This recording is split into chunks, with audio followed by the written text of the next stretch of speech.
George Pickens wants the ball, but what do the stats say? We're going to go into some in-depth analysis of looking at the numbers, the targets, and everything that goes into George Pickens' situation with Kenny Pickett in the Steelers offense and what he can do if he wants to get more targets in the offense.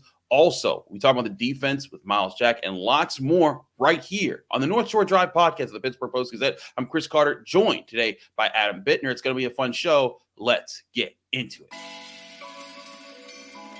You are now listening to the North Shore Drive Podcast, a show on all things Pittsburgh sports from the writers of the Pittsburgh Post-Gazette, hosted by Christipher Carter.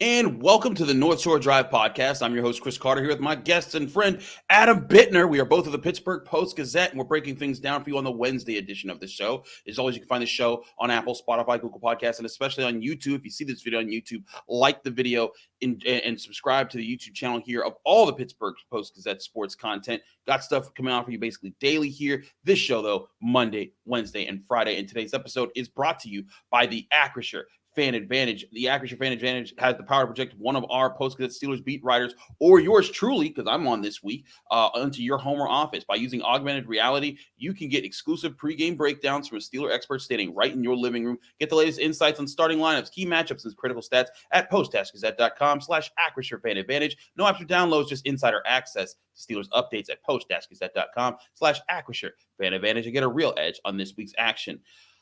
Well, Adam, I'd say that George Pickens had an edge in not getting enough action this past week, as he was visibly frustrated. Now, I do think that Mike Tomlin's right. When he used the term, I'd rather say whoa than sick him about that situation with saying basically, hey, I don't got a problem with him demanding the ball because he wants to make plays for us. Could he do it better? Sure, but as a rookie, you'll take that problem. But I think it's interesting when we look into why isn't George Pickens getting as many targets, and there's something that shows out on tape and kind of correlates with some of the advanced statistics we're seeing. Yeah, I said Sunday with Paul Zeiss on our post-game show that I like the fire that he's playing with, and it's actually kind of refreshing, given the state of things with this offense at times to see some emotion about that situation. Unfortunately, the situation for George Pickens is that his stats look kind of good on paper, but he's not getting open underneath very much. And I think that's the big issue is that, yeah, it's great. I think his average depth of target is 14.9 yards, which is a lot. He's made a lot of longer catches. I think a lot of people have correctly observed that he's getting open downfield, and oftentimes Kenny Pickett's either not seeing him or, for whatever reason, the ball isn't going to him. And that's a fair critique of this offense, I believe, but he hasn't really been able to do more than that for this offense. And that's why Diontae Johnson is getting targets, right? Because he's a very precise underneath route runner. He's there for Kenny Pickett on some of those easier throws.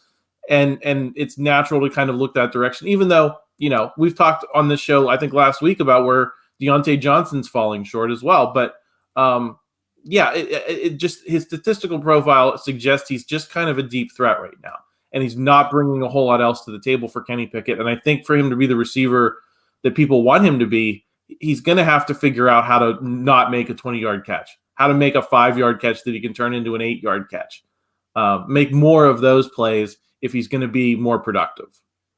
I agree with that. And that's part of you growing into the NFL, right?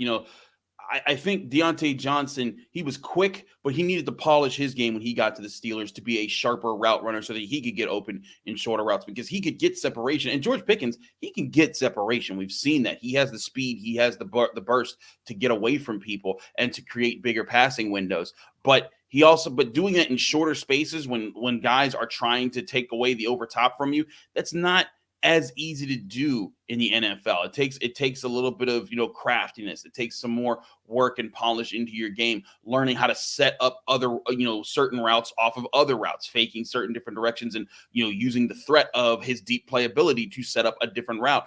And there's times I think it does work and he might not see it. And there's other times that it doesn't work and he could be better at that. I certainly think that's part of the equation there.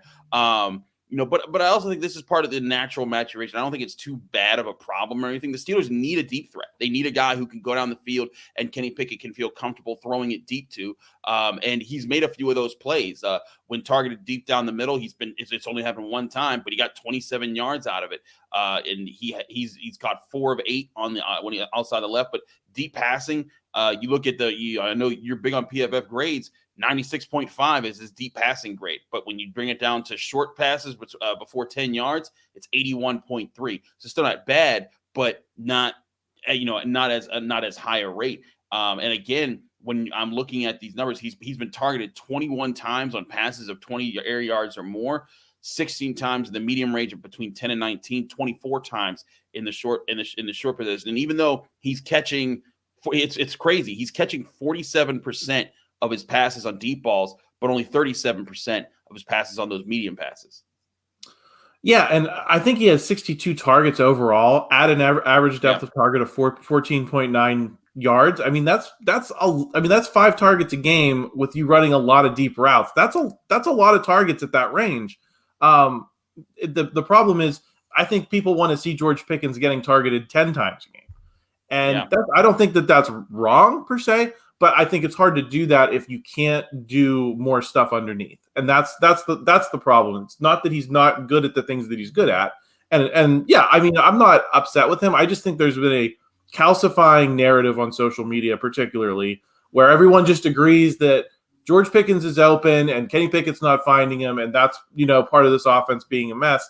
I think that puts a little bit too much of the burden on Pickett. I agree. Pickett has a role in that. And it's, he's got to refine his game a little bit. It's not that he doesn't have a good game. He's got to refine it. No, I agree with that. But also, I think it's also the reality people got to remember. This isn't a passing offense. This is a possess the ball offense. This is an offense that wants to hold on to the ball, keep the defense rested and not tired. This is why this is why when you go back and you look at what they did in this last game, they ran the ball 37 times for 4.2 yards per carry. They were controlling the ball. They went from being 2 months ago, they were the second worst team in time of possession. As it stands today, they're the 7th best. And part of that is that balanced look on offense where, they're running the ball 37 times and Kenny Pickett's throwing the ball 28 times. That's just, that's more of the balance that you want. So you're not putting too much on Kenny Pickett. And when you're throwing the ball 28 times, you can't get 10 catches or 10 targets to George Pickens because you know what? 11 have to go to Damonte Johnson. 5 have to go to Pat Freiermuth. And this is just off of the last game. Pat Freiermuth, you saw what he did with a 57-yard catch and run and some of the plays he had. And I think part of what Kenny Pickett's doing he's doing well is he's distributing the football around. He threw a touchdown to Connor Hayward, a super late day 3 pick. That was the 3rd string tight end for the Steelers. That's part of, I think, what Kenny Pickett's doing right and helping avoid turnovers because teams are going to lock in on Damonte Johnson. And the more big play passes that George Pickens pulls in, they're going to lock onto him as well. So he's going to need to find the guys that aren't being locked into. And I think guys have to be patient. Damonte Johnson expressed earlier, hey, we got to be patient with this guy. We got to be patient. When he wasn't getting the targets, he was like, you know what? It is frustrating, but this is all part of the growing process. Kenny's learning. I think George Pickens, he's a rookie, so he hasn't had that time. I think he's eager to prove himself. So that's where it comes from. But like you, I don't think it's that big of a deal. I also don't think it's as a bad thing on Kenny Pickett. I think it's just this is a very young offense. They're figuring out their identity, and I think for a team that's coming, how they've looked out coming out of the bye week, they've looked pretty good considering where they came from the start of this year. Yeah, and I don't, I'm not going to dismiss anyone's frustration with, right. Do you want to be seeing more than 19 points in a game against the Atlanta Falcons? Yeah, it's like we hear you and we agree, and I'm coming up here with reasons why maybe I disagree with George Pickens in logic a little bit, but not emotionally, if that makes sense. Emotionally, you get where all these guys are, where the fans are. I think it's just a matter of. Sometimes you got to break it down a little bit from the narratives that kind of just get dogpiled on social media. And one of them is definitely that George Pickens is open on every play, and this offense is such a mess, pounding the table and all of that. It's just a little more nuanced than that. Absolutely. We got to switch to the defensive side of the ball. We want to talk about the safety play because Minkah Fitzpatrick made the game-winning interception, and he's been fantastic this year. But He's also been having some good help at the safety position. We'll talk more about that in just a minute here on the North Shore Drive podcast. But first, we got to talk to you guys about Valley Pool and Spa. Wouldn't it be nice if the holidays were stress-free? A hot tub, swim spa, and sauna from Valley Pool and Spa will help you feel like it is. Relax and soak in a hot tub and swim spa from Valley Pool and Spa before the snow flies. Refresh and rejuvenate in a Finlay sauna that is sure to melt your stress away faster than Frosty in Aruba. Save big now on all in-stock hot tubs, swim spas, and everything else at valleypoolspa.com. That's valleypoolspa.com.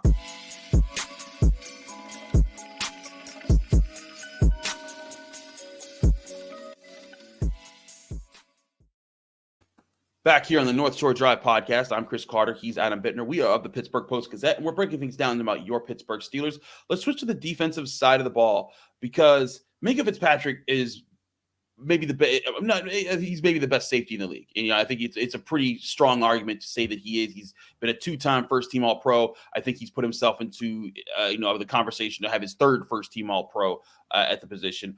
But we've also seen the rise of Damonte Kazee. He came in for the Steelers after the bye week. I said this during the offseason. I thought he was a really good free agent pickup because of what he can bring. He can tackle, he can move around the field, he can cover, and he would be in him with Terrell Edmunds and Minkah Fitzpatrick would make for a great safety trio that could balance the Steelers' defense from stuffing the run to covering over the middle and covering slot options. And since he's been back, he's been just that. He's only been targeted once since he's been on the field for the Steelers, and that's with him being on the field for 128 total snaps, 90 of those snaps coming in coverage. That means people aren't looking his way that often, Adam, and I think it's been a really good sign. You also like the energy that he had. He started at free safety for the Steelers against the Saints when Minkah Fitzpatrick was dealing with an appendectomy. What have you seen from him that's made him be so good for the Steelers? Well, I mean, it's that blanket you referenced. That was my big stat in the PFF grades this week is 90 coverage snaps, one target. Now, he's not playing a ton if you look at his usage. So, we don't want to overstate it, but when you're on the field and you're not getting targeted and you're, playing where he is, I mean, that's a big deal. That means that you're pushing the targets away from your side of the field. You're limiting where the defense can do things. And that doesn't mean we're not going to confuse him with I don't know who's a great cover safety, Chris. That's out there every snap or something like that. Minkah Fitzpatrick. Yeah, he's not Minkah Fitzpatrick. He's not making a ton of disruptive plays like Minkah Fitzpatrick does. But you don't, that's not what you need from a depth safety. And as far as a depth safety who plays in specific situations, he's getting the job done. He's letting Minkah Fitzpatrick be Minkah Fitzpatrick, which I think is the key to this defense this year when it's working. Is last year we saw Minkah Fitzpatrick playing out of position a ton, right? And he was creeping up in run defense, and he was just a guy when doing that. He was an ordinary, player statistically because that's not what he's good at. But he was being forced to do that because Joe Schobert and Devin Bush couldn't do anything. This year, and we're going to get into the linebackers a little bit, but the Steelers have been much better in run defense, and that's allowed Minkah Fitzpatrick to kind of be himself again. And then, the last 4 games, you've also had Kazee back there, that you can deploy in certain situations and free Minkah Fitzpatrick up to be a playmaker, even more. I think we think back to those Troy Polamalu days of, him jumping over the line, right at the snap and doing all kind of crazy stuff. I don't know if we're going to see that from Minkah Fitzpatrick, but he was able to do that because he had guys like Ryan Clark next to him. Right. And we're getting to that point with Minkah Fitzpatrick where he has reliable guys around them that are going to allow him to go out there and make plays. And that's really important for this defense. It is super important because you want to make sure there's good role play. Your whole defense can't be superstars, but to support your superstars, you need balanced role players. And that's what you're right. Ryan Clark was that for Troy Polamalu. You look at and honestly, you look at guys like TJ Watt. TJ Watt couldn't do what he did when he was a defensive MVP last year if Cam Hayward wasn't also being a presence. If Alex Highsmith wasn't on the other end causing problems, teams couldn't just focus on TJ Watt and that was it. And that's usually the case for most great teams out there in the NFL. I'm not saying the Steelers are a great team, but I'm saying for a player to be great, you need guys around you to help kind of elevate your situation. Otherwise, you'll make great plays here and there, but you won't be able to have as productive of a whole season. And I think that's where Damonte Kazee comes in as far as being one of those guys who have fit in so well for the Steelers. For a free agent who they picked up, and there's been so many free agent safeties the Steelers have brought in over the years, whether it's Mike Mitchell or I forget the guy's name who came from the Cowboys for like 1 year, is number 27, and he like was there and he was gone. He didn't even finish the season. But there's been so many guys that they've tried to bring in that just haven't worked out. But Kazee looks like he clicks, not just statistically or schematically, but also personality wise. He's a spark plug for the team. When they came off the field against the Saints, he was amping everybody up, and in each of these games, he's been a encouraging presence on the sideline. He's encouraging teammates when they're doing poorly or they're doing well, and I think all of that fits into needing more veteran guys to set a good tone for what the Steelers are trying to do right now. Yeah, and that's not unimportant. I think one of the things we've talked about is where are the leaders on this team, outside of like Cam Hayward and so you need guys like that to step up, and they're not always going to be like the biggest names on your roster. Sometimes you just need hype guys that maybe they don't have the biggest role, but they have a positive effect on their teammates, and so that's definitely a positive development too. A guy who kind of gets it and can speak to the younger players, because I think that's part of the Steelers' issue too, is that they're a young team and they're going to need guidance and they need guys who've been in the league, and so it's nice for them to have a veteran presence that's positive.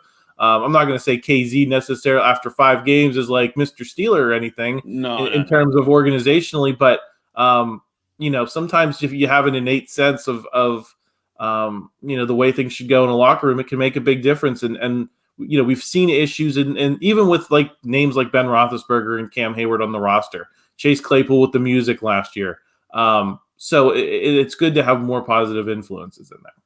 Certainly. And again, positive influences that are also producing. We talked about, he got the big interception. I think it was in the Saints game that helped them flip that game around for them. But he hasn't missed a tackle yet. And even though he's only had 7 tackles on the season, I think it's important when the ball comes your way, you've got to bring it down. You can't let it go for too much longer. And on his play, he gave up the one catch that he gave up was a 9-yard catch, and there were 3 yards gained after the catch. So even the one time he's been targeted, it wasn't that bad of a play. So I think that he's been helpful, but I also think that having him on the field, who he's not afraid to come up and tackle, along with Terrell Edmunds, and allowing Minkah Fitzpatrick to roam around a bit, because also Minkah's not just playing free safety anymore. He is still floating around into the intermediate wings, down the seams, but that's when he's at his best, and that's how he got his interception against the Falcons. He was able to kind of play aggressive, closer into the intermediate part of the field, while other guys played back, and that allowed him to say, "Oh, this is where Mariota's going. I'm gonna jump this pass and make the play to end the game." But again, it can't happen if you don't have a guy that you trust who can also play center field, because like Terrell Edmunds, I think that Terrell Edmunds is a fine safety in the NFL, does a lot of things really well, especially close to the line of scrimmage. But when you ask him to back up 20, 30 yards downfield and make plays down there, that's when he's not as consistent, unless he's running stride for stride with a tight end. Usually he's going to be looking at a place. He doesn't have the ball skills to make those plays deep downfield. Damonte Kazee, though, does. So now if I'm Terrell Austin, with Kazee on the field, I don't feel as vulnerable if I tell Terrell Edmunds to go play center field, deep cover 1 safety, as if I do tell Damonte Kazee, so that I can have Minkah Fitzpatrick play the robber role over the middle, where he just kind of has free reign to just attack the middle part of the field, or I could have him line up in the slot and fake a blitz and jump into this route and let him kind of just kind of improvise with what he sees. All those things free up, and I think that's what what you're pointing out, and what PFF is even kind of recognizing with some of their grades, that Damonte Kazee is helping the Steelers to do. Yeah, and I mean his grades aren't like super phenomenal, primarily because he's really not used much against the run. So right. His run defense scores are really kind of middling, because he's not getting a lot of opportunities to make plays in that role. I think we referenced he only has 7 tackles, but I think in the role that we're talking about, that's a good thing, right? That indicates that he's not tackling the catch very often because he's not being forced to. So that's a good sign as well. And I think, like you said, it's the combination of all 3 of those safeties that really makes it work, because they all bring different things to the table. And they give Terrell Austin the ability to be creative in schemes and what he's trying to get opposing offenses to do, right? Because that's what you want as a defense, is to get the offense to do what you want to do so you can stop them. And so he just has a lot more options with all three players, as opposed to just picking the two best out of those three and putting them out there. They all bring different things to the table. I think Terrell Edmonds is one of, statistically one of the best players on this defense as well. So you don't want to take him off the field. So it's great that they're finding ways to use all three of them together a lot. Absolutely. But the Steelers need another group of players to kind of play together better, and that's the linebackers. Granted, we've seen some improvements this year because it was really bad last year, but there's still places where they can improve. We'll talk about that in just a minute here on the North Shore Drive podcast. I'm Chris Carter. He's Adam Bittner. But first, we got to talk to you guys about Yinzers in the Berg. Excuse me. Yinzers in the Berg is the number one place for all Pittsburgh fans to go get their Pittsburgh sports apparel. The Steelers season is well underway, and they're trying to make a late season push to see if they can sneak in as a wild card team in the playoffs. They did it last year. If you want to support them in their effort to do it again this year, go to Yinzers in the Berg. They got all the different TJ Watt, Kenny Pickett, Najee Harris, George Pickens, Mike Tomlin, whoever you want. They got gear on them there at Yinzers in the Berg because they have two legendary stores in the Strip District that you can visit throughout the day. Or if you can't make it to the Strip District, you're living afar from Pittsburgh, well, guess what? You can go to yinzerspgh.com, a website that's constantly updating with new merchandise every single day. So go to yinzerspgh.com to get all your Pittsburgh sports apparel. And it's not just Steelers, it's Pirates, it's Penguins, it's Pitt, it's anything Pittsburgh sports right there at yinzerspgh.com. Again, that's yinzerspgh.com for all your Pittsburgh sports apparel.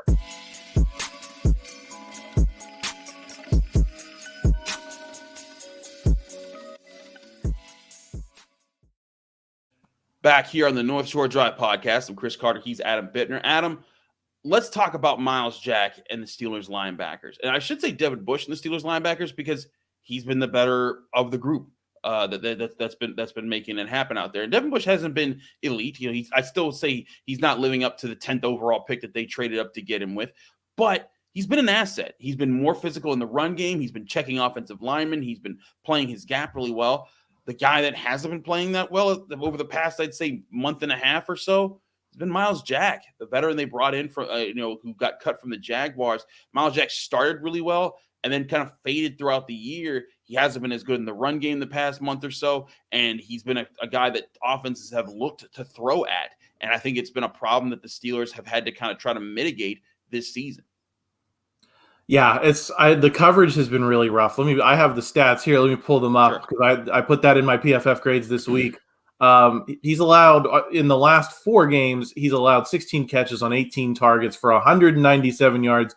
And here is the real kicker, Chris. 119 of those yards have come after the catch. That's not good. That's not good. It'd be one thing if you're giving up those receptions and you're tackling the catch. It's another when the guy you're leaving open is running free, putting almost a whole game's worth of yardage for an opposing quarterback up, just targeting one linebacker. That's horrific. And that'd be one thing if he was good in the run defense category, but he's been pretty bad there as well. The other big stat I pointed out was in the first 6 games, he had 22 stops, which Pro Football Focus defines as, a bad outcome for the offense given the situation. So if it's like 3rd and 6 and he makes the tackle for 4 yards, that's a bad outcome for the offense. He had 22 of those types of plays in the first 6 games. Since then, he's had 3.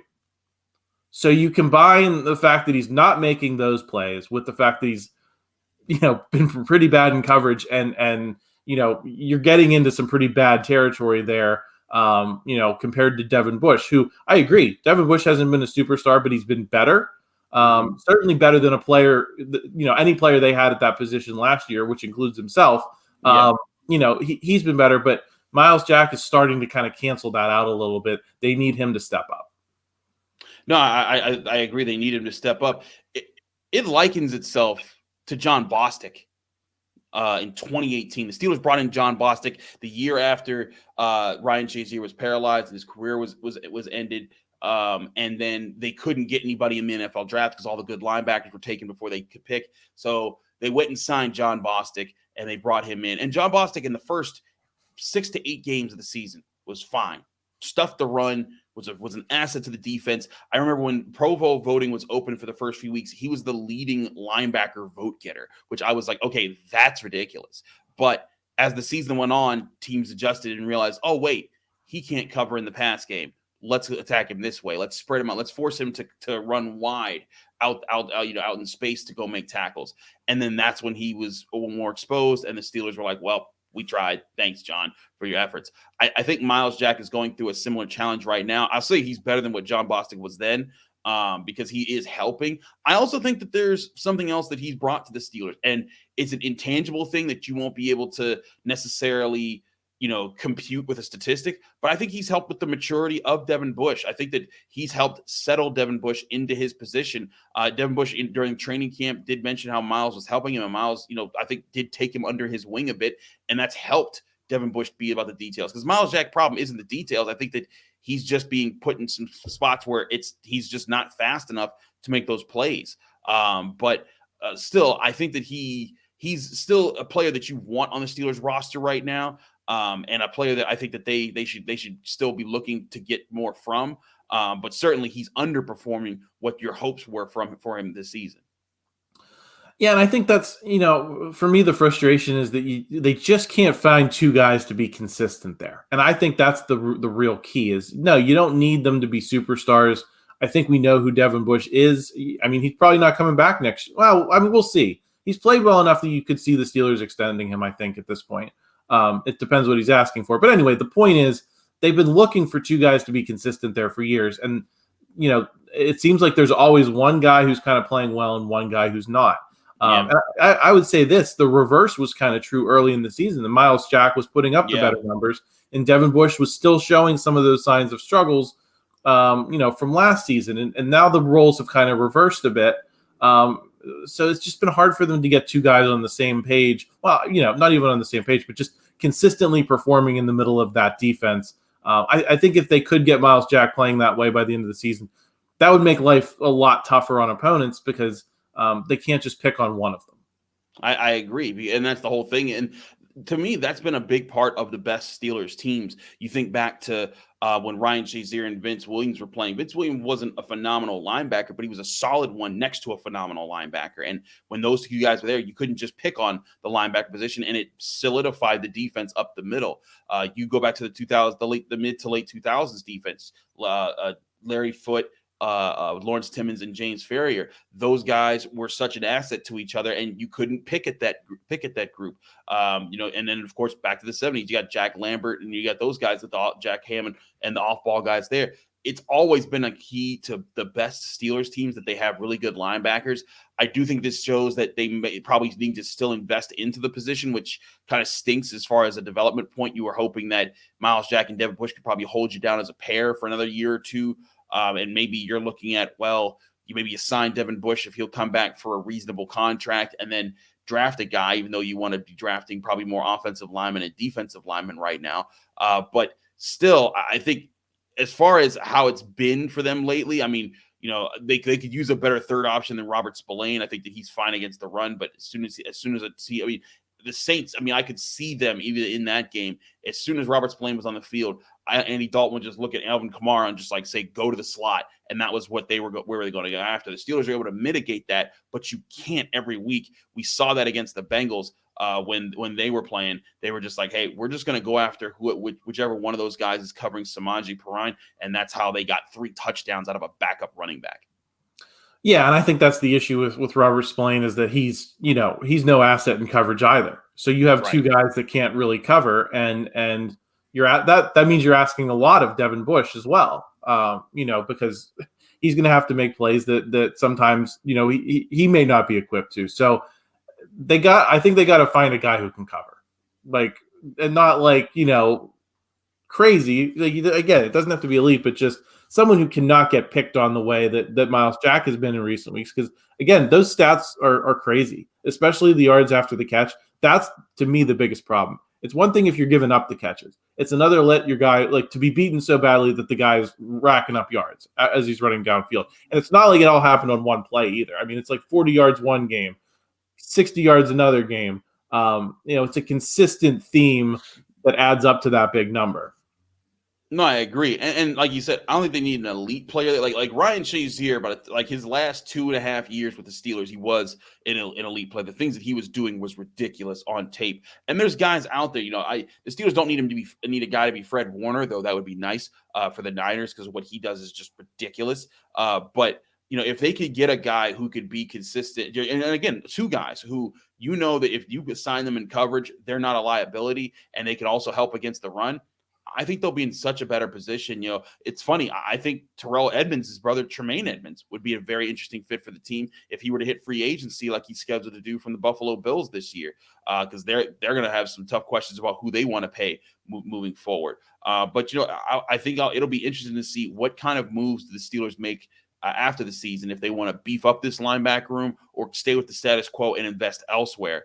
Because I think the linebackers are fine, but you are right. They could be better. And I think especially the two older guys, Robert Spillane and Myles Jack, they're the guys that they could try to find younger, faster talent to help in those spaces.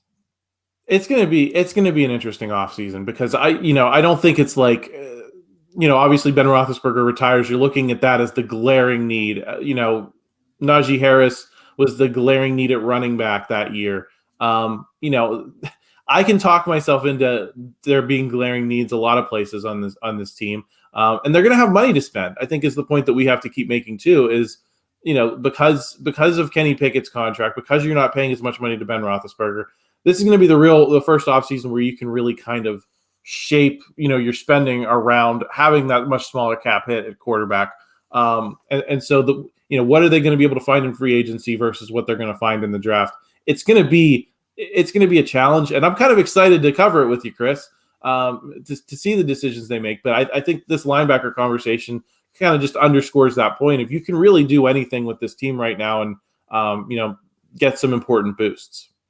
Certainly, we'll see what adjustments they do make after this. But before they do any of that, they have to finish out this season, and that continues with playing the Baltimore Ravens this Sunday, 1 p.m. at Acrisure Stadium. It will be going down. We'll have a Friday episode here on the North Shore Drive podcast with myself and Brian Batko breaking that down, getting ready for the game. Lamar Jackson might not be playing.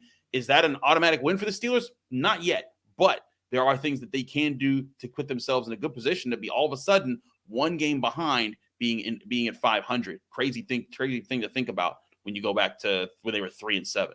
Chris, I think they are favored. I think the last line I saw was 2.5, which is wow. What a world. I'm going to go do our PG betting guide. So check that out on Thursday. But they're favored. So noteworthy.